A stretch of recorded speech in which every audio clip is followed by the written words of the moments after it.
A happy 2023 to you. I am so glad you made it. It's the new year, and I'm telling you, a lot of things happen in the new year. And one of those things that I usually like to do in the new year is to set goals.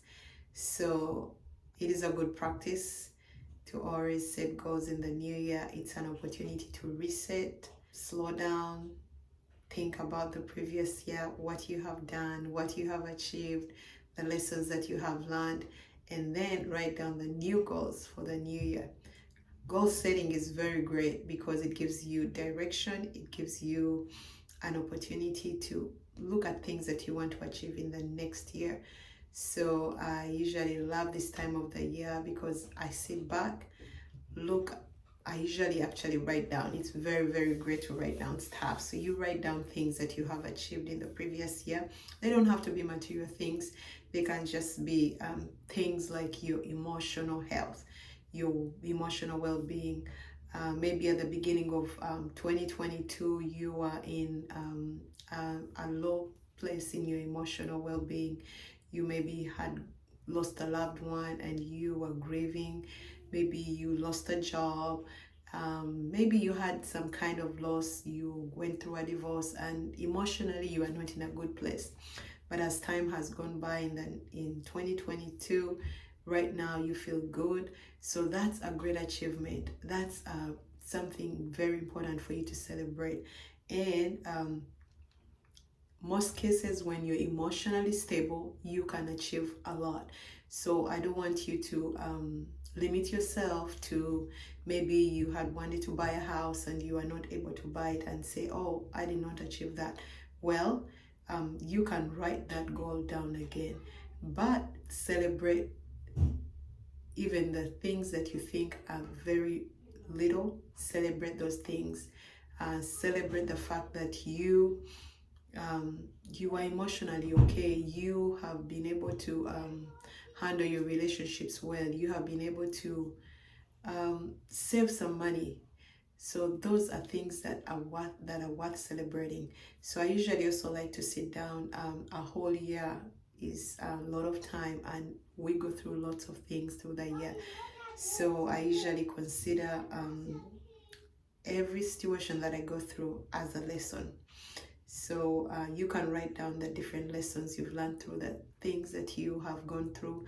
And there's a saying that what doesn't break you makes you stronger. So if those experiences have not been the best, yeah, use them as a lesson to move on, and let them help you make better decisions in the new year. And the next thing that I usually want to do is to set goals. Yeah, like I was saying, goals help to give you direction on how you are going to live your next 352 days. You can decide to make those goals in a big chunk and say, by the end of the year, I want to achieve this. Or you can decide to make maybe monthly goals or quarterly goals every 3 months. This is what I want to achieve. So at the end of those 3 months, you sit down and see if you have achieved those goals. And it's also very important to make, there's an acronym called SMART goals.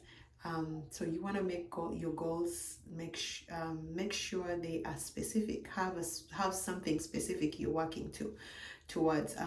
It could be, you can set a goal like, okay, this year I want to go for vacation, or I want to find a new job, or this year I want to buy a house. I mean, small, specific. All I have to say is that your goals have to be specific.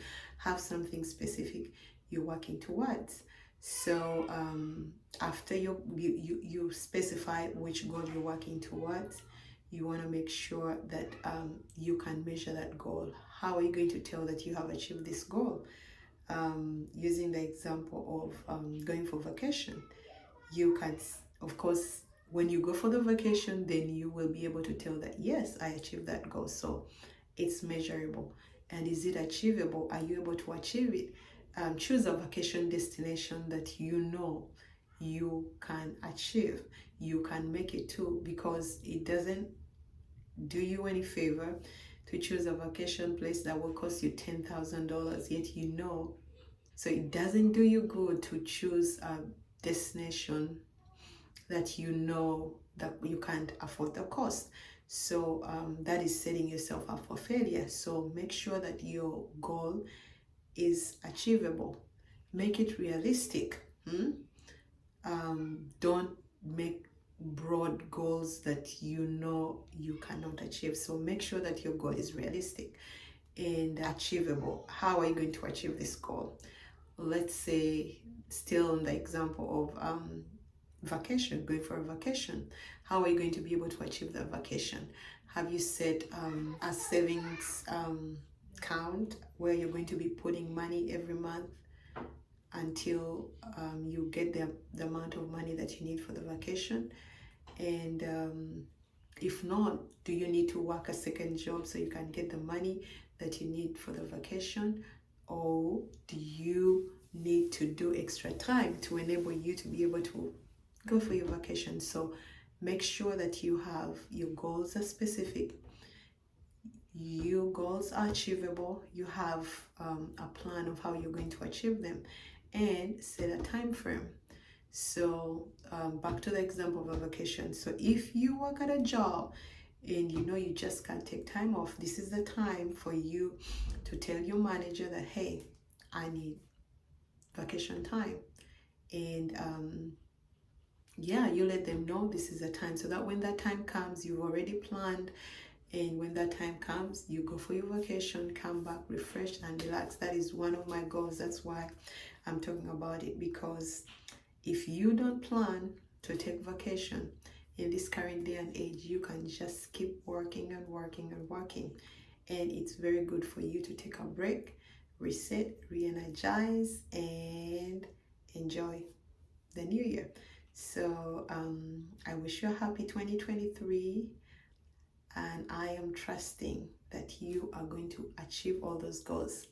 We will be talking about many other goals. You can also decide to make healthy goals. Yeah, healthy goals are very great, and they help you achieve a healthy weight for a healthy you. So we'll talk about those on the next time. You have a good time. Happy 2023. I am so excited about this year and what I'm going to achieve. Bye.